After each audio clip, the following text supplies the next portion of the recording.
Yo, what's up everyone?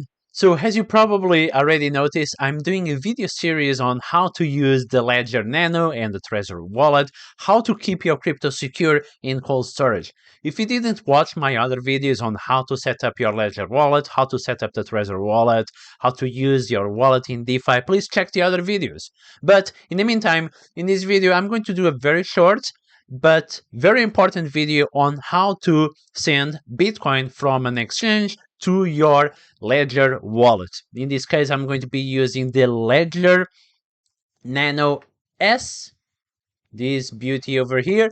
Ledger is one of the most secure cold storage wallets out there.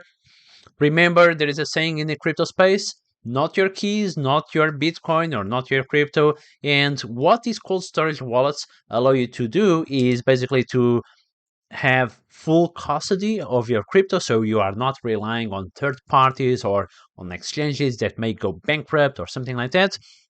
And you have full responsibility over this, so you need to write down the backup of the wallet and so on. But in this case, what I'm going to show you is that it's really simple to use the wallet to protect your assets. So if you have, like, for example, Bitcoin in an exchange, I will show you how simple it is to send Bitcoin from an exchange, and the same way you could send any other crypto from an exchange to your Ledger wallets. So without further ado, let's get into it. And as you can see here, I have a kind of weird setup here because I'm going to be recording the screen and the Ledger wallet at the same time.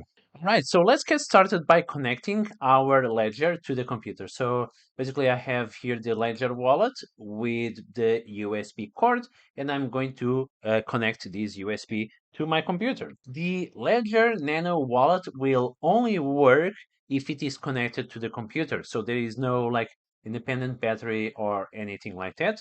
So what I'm going to do now is to insert the pin.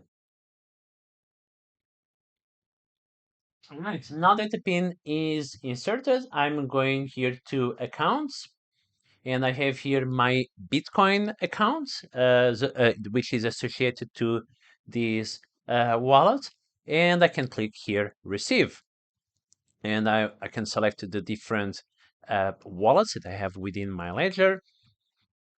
I'm going to click continue. We need to click here to open the Bitcoin app. Bitcoin is ready. Awesome. And now we have here our address. So what you can do is to confirm the address here on the wallet. So you should double check the address if what you have here is the same that you see on the screen. And as you can see here, yes, indeed, it's the same that we have on the screen. So this one is good to go. So now I want to go to my Binance account, and I'm going to click here withdraw. So I want to withdraw Bitcoin to this wallet address over here, right? So I'm going to copy, paste it here. Always double check. You can also double check if the address that you have over there on your exchange is it the same that we have here? And yes, it is the same.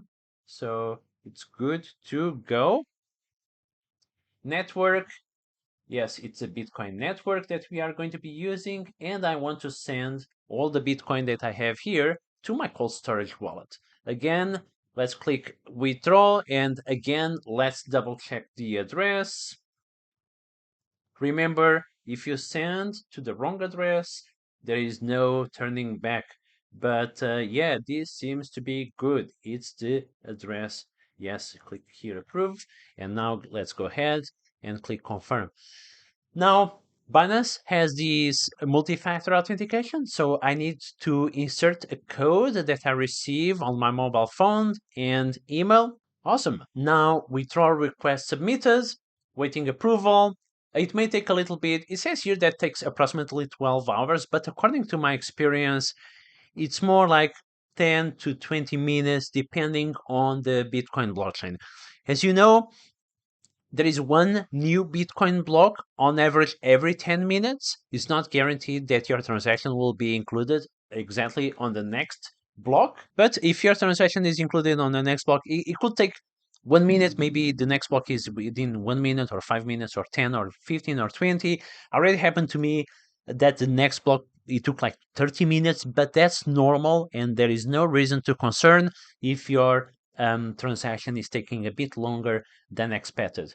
So let's go ahead and wait a few minutes for the Bitcoin to arrive to our wallet. All right, so I have already received the funds here on my wallet, as you can see. I think it took like less than 10 minutes to receive this amount of Bitcoin on my wallet, but it was pretty smooth.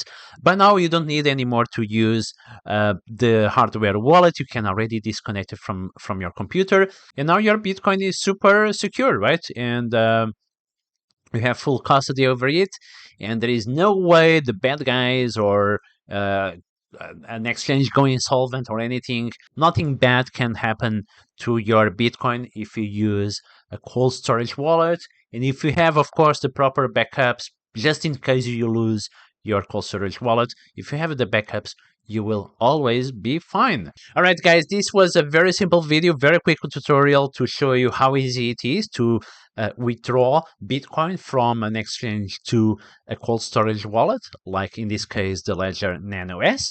If you find this video useful, give it a like and subscribe. I'll be doing other videos on how to keep your crypto secure, how to use your cold storage wallet to interact with DeFi applications, and so much more. All right, that's all for today. I'll see you next time.